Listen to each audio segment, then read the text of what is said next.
Okay, just sharing a little bit of our final plaster or top coat plaster process. So we have some clay soaking in water in here. And then we get a bucket, one of these 5-gallon buckets. I don't have an example right now, but one of these 5-gallon buckets, we get it to about half full of a clay slip that is on the thinner side. So thinner for us because our clay is so dense and it doesn't have a lot of like silt contamination. So it's quite sticky clay, the clay that we have from our river. So it's thin enough that when you put your fingers in and then you pull them out, you can see a little bit of like the knuckle lines on your knuckles and a little bit of the outline of your fingernail when you pull your hand out. And then we do, here we are, sifted sand. So after that bucket is about half full, we'll put a sieve down. We were finding that something like this was just taking far too long to sift through with our masonry sand. So we found even with masonry sand, it was still helpful to sift. But we would do 4 buckets of this size.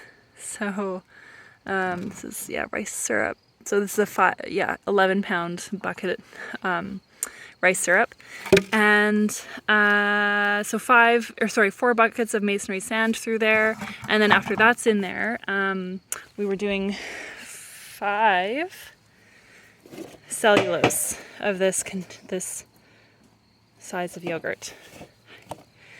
So that is and this is like about all the way full. Whereas the other bucket for the sand was maybe like, 3/4 or 7/8 full.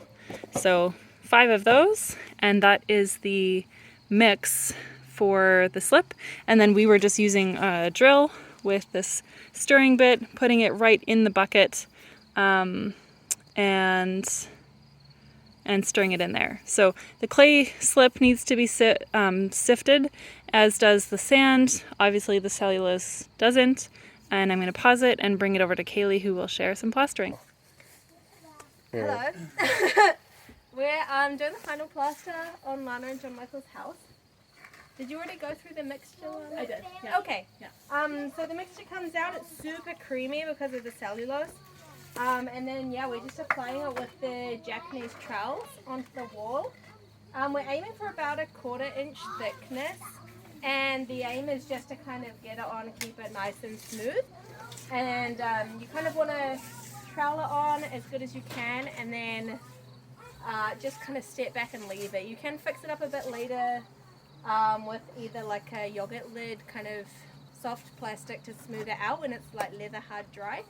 And then also Lana's saying that once it's fully dry, they're going to go back with a sponge, and that will even out some of the just the gaps between where you've kind of finished and it's dried a little bit, and then someone else comes in to finish that gap. I mean, the main technique that we're using is just to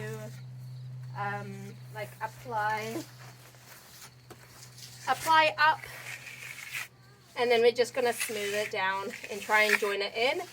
Because we've kind of had full sun on the wall today, we've been trying to work quite quickly and in small gaps so that the edge doesn't dry too much before we apply the next one, and therefore we minimize our kind of obvious edges between the plasters.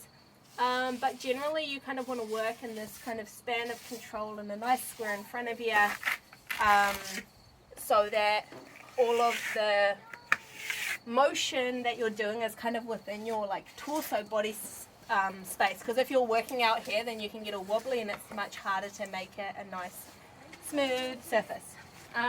We've just got a big bucket of plaster, putting it on our hawks, which we just found lying around. And then I've just been applying the stripes around the bottles and stuff. It's much easier to apply with a little piece of yogurt tub lid or something, so you can get in among the curves. But the Japanese trowels are nice and bendy, so they also work quite well around the edges.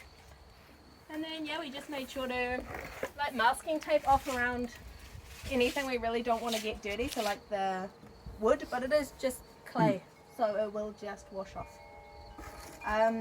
We have been wetting the wall before we put it on, because today was so hot and sunny, it just stops the plaster drying out too much. It also kind of can help the two layers stick together. So this is the brown coat that was already done with straw as the fiber. But yeah, it will definitely stick on if you don't wet down the wall, but when the sun's directly on the wall and stuff and you don't want your plaster to dry out too quickly, then it's a good idea to wet down the wall just to slow down that drying process. And yeah, we'll just work through the wall and hopefully be done today or tomorrow. Thank you. Great.